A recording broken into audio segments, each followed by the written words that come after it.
Je vais maintenant rappeler comment on effectue une addition posée. Alors à partir de cet exemple, le CDI du collège vient d'acheter un vidéoprojecteur à 575 €, un visualiseur à 385 € et pour 6 234 € de livres de mathématiques. Quel est le montant total de la dépense? Alors ici, c'est une dépense totale, donc il s'agit bien d'une addition. Pour poser cette addition, on écrit les unités sous les unités, les dizaines sous les dizaines, etc. On commence l'addition par la colonne de droite, c'est-à-dire celle des unités, et surtout, on n'oublie pas de poser les retenues. Alors allons-y, 5 plus 5, 10, plus 4, 14, je pose 4 et je retiens 1. 7 plus 1, 8, et 8, 16, et 3, 19, je pose 9 et je retiens 1. 5 plus 1, 6, plus 3, 9, plus 2, 11, je pose 1 et je retiens 1. 6 plus 1, 7. La dépense totale est donc de 7 194 €. Voyons maintenant comment on peut effectuer une soustraction posée. Prenons cet exemple. Le prix d'une cuisine avant les soldes était de 7 875 €. Pendant les soldes, le prix affiché est de 4 927 €. Quel est le montant de l'économie réalisée?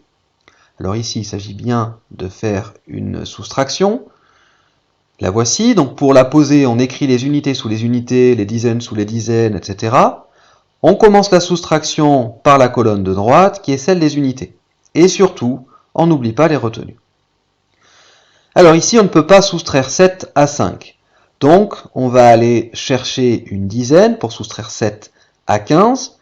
Mais si je rajoute une dizaine, je dois bien en enlever une, donc je l'enlève à 4 927. On obtient donc 15 moins 7, 8. 2 plus 1, 3. Et 7 moins 3, 4. Là encore, je ne peux pas soustraire 9 à 8. Je vais donc aller chercher une dizaine.